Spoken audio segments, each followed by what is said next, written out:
Assalamualaikum warahmatullahi wabarakatuh. Saya Ananda Aidinatunisa Febriani ingin menjelaskan tentang tarekat Naqsabandiyah Khalidiyah. Sejarah munculnya dan berkembang tarekat Naqsabandiyah Khalidiyah. Tarekat Naqsabandiyah merupakan salah satu tarekat muqtabaroh yang bersambung sanadnya kepada Nabi Muhammad SAW yang sangat berkembang dan memiliki pengikut banyak di dunia Islam. Pendiri tarekat ini yaitu Syekh Muhammad bin Muhammad Bahauddin Bukhari An-Naqsabandi. Tarekat Naqsabandiyah di Indonesia berkembang dengan bentuknya sendiri, yaitu Tarekat Naqsabandiyah Muzairiyah dan Tarekat Naqsabandiyah Khalidiyah.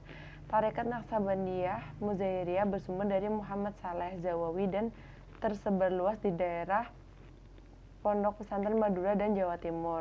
Sedangkan Tarekat Naqsabandiyah Khalidiyah bersumber dari Ismail Al-Minangkabau.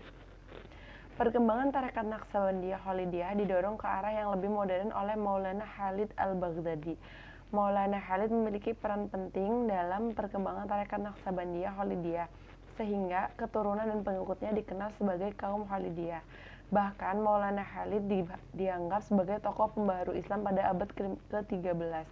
Maulana Khalid mendorong terjadinya perubahan di tubuh tarekat Naqsabandiyah, menanamkan semangat puritan dan aktivis. Nah, di Indonesia sendiri, tarekat Naqsabandiyah Khalidiyah mengalami perkembangan yang sangat pesat.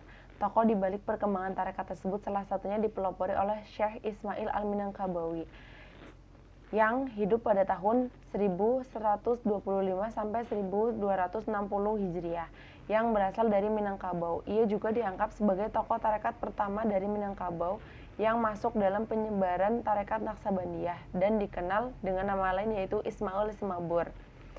Pendidikan Ismail Al-Minangkabawi dimulai dengan belajar di surau atau masjid dan mempelajari berbagai ilmu agama Islam. Menginjak usia dewasa, ia pergi ke tanah Arab dan belajar seputar agama Islam termasuk tarekat. Ia belajar kurang lebih 30 tahun di Mekah dan 5 tahun di Madinah.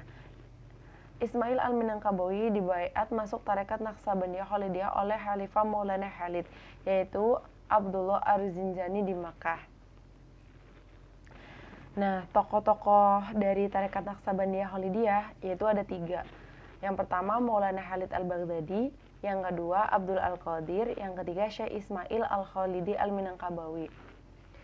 Sedangkan silsilah kemursyidan dari tarekat Naqsabandiyah Khalidiyah yaitu berawal dari Rasulullah, yang kedua Abu Bakar, yang ketiga Salman Al-Farisi, yang keempat Qasim, kemudian Imam Ja'far Shiddiq, lalu Abu Yazid Al-Bustami, Syekh Ali Feromak, Syekh Yusuf Hamdani, Syekh Abdul Khaliq Fujuani, Syekh Syari Riyamkari, Syekh Mahmud Al-Anjiri, Syekh Ali Ar-Romitani, Syekh Muhammad Baba Samasi, Syekh Amir Kulal, Syekh Bahauddin Naqsabandi, Syekh Muhammad Alauddin Athari, Syekh Yakub Al-Jaris, Syekh Ubaidillah Al-Ghurari, Syekh Muhammad Az-Zahidi, Syekh Darwis Muhammad Ash-Shoromanhendi, Syekh Muhammad Al-Hauraki, Syekh Muhammad Al-Baqi, Syekh Ahmad Fukis Syarhendi, Syekh Muhammad Mahsum, Syekh Muhammad Saifuddin, Syekh Nur Muhammad Baduani,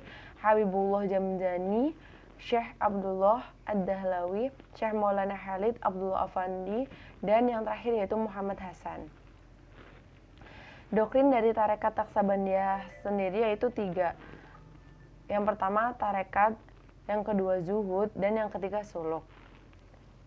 Berikut penjelasan dari saya perihal tarekat Naqsabandiyah Khalidiyah.